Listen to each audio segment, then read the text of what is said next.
Нацгийн баяр мөх салаавчаа тулгот руу бус цойжил сүрэн рүү гаргах нь онох байлаа. Баттогтгийн цойжил сүрэн 177.5 тэрбум төгрөгөөр урдаас хагас коксчсон нүүрс авч энэ өвлийг давах юм гин. Урагшаа гаргаж байгаа экспортын ганц бүтээгдэхүүнээ урд нэмэн үртэг шингүүлээд тэгээд буцааж авах юм гин. Тэгээд нийслэлийн иргэдтэй төлөвлөж турших юм гин. Туршаад шүү. Тэрийг нь өчтөр нийслэлийн хурлын 45 ёсчлог бололтой. Тэр хурал дээр Баянзүрхийн баяр мөх гэдэг хүн салаавч үзүүлжээ. Моролны нэмчин ардын намынхны ард түмэн рүүгээ үзүүлж байгаа хандлага нь ийм л байгаа. Гэхдээ энэ салаавчаа нацгийн баяр мөх 8 баярын тулгот руу бус Баттогтгийн цойжил сүрэн рүү гаргах нь онох байлаа. Цойжил сүрэн туршаад гэж байгаа юм. Энэ ард түмэн дээрээ ядууруулах, туйлдуулах туршилттай нь төгс явагдаад дэлхийд даяар хорт өмнө гэдгээр Монгол манлайлж байна. Дэлхийд Монголын манлайлж байгаа үзүүлэлт гэдгийг хавдар судлалын дарга нар нь байн гарьж байгаа бидтэй. Яах гээд байдаг юм энэ ард түмнээ доромжилж тохуурхаж ханаагүй юм уу? Ирэх баригчид засгийн гишүүдээ.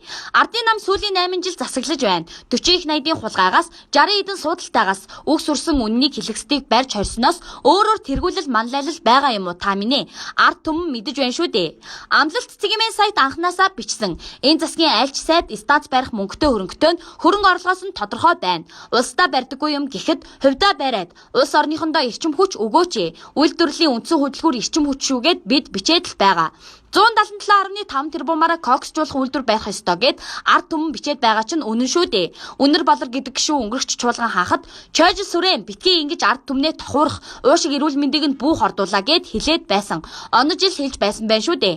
Доб болгон нүүрс, жалга болгон алт татал Монгол улс ингэж доройтох гэж экспортлсон нүүрсээ эргүүлээд импортлж авах ухаан чойжил сүрэндэл төрнө. Яагаад гэхээр тэр их оронч бус зөвхөн өөрийгөө бодно гэж иргэд цахимч сүлжээнд нийл дүүрэн бичиж байна. Ерөөсөө энэ засгийн гишүүд энэ улсын өнгөтэй өддөө бүхнийг тонож улсаасаа баян атлаа улсдаа иргэдтэй үлэмжийн ээлгүй байгаа нь тод үнэн. Уулын ам болгонд байшин барьж байгаа бидтэй. Бич барина гэдэл засгийн гишүүд уралдаад л бариад байгаа. Уул уурхайн Ганбаатар нь манлайлаад л тэрбумын хаусууд аюул сайхнаас эхлээд асуудал нь шүүхтэр яваа байхаа. Цойжил сүрэн гэхэд зайсангийн аманд одоо 20 хэдэн давхраар нь овоолж байна. Имүүжин бичээд л байгаа. Монгол улсын засгийн газар цойжил сүрэнгийн энэхүү 177 тэрбумаар нүүрс авч байгаа үйлдэлийг даруй залруулан ирүүлэхгүй бол энэ сайдын танд хэлсэн үг хийсэн үйлдэл ард түмэн их орны эсрэг бүхий л агуулгаараа байгааг танхимаараа ярьж шийдэ зүв гаргахгүй бол бүрэн бүрэлдэхүүнээрээ огцорсон нь онохон тун дамжиггүй болж сумын азрыг иргэд огцруулах санал асуулга явуулаад тэр нь гэрлийн хурдаар өрнөж байна. Энэ хүн угаасаа тэртээ тэргүй иргэдийн сэтгэл санаанд огцроод удаж байгаа. Харлагын эрх мэдэлтүүд байлгаад байгаа болохоос бус. Үүнийг шийдэх учиртай Бат Баясгалан гэдэг дарга байдаг. Түүний удирдсан 45 хүн сумын азрынхаа хийснийг зөвч гэдэггүй, бурууч гэдэггүй. Ард түмэн ажиллаж чадахгүй байна гэд өчнөө хэллээ. Бат Баясгалангийн танхим хараад үзээд байгаа мөртөө таг. Ийм л байдалтай их орныг удирдах байна да.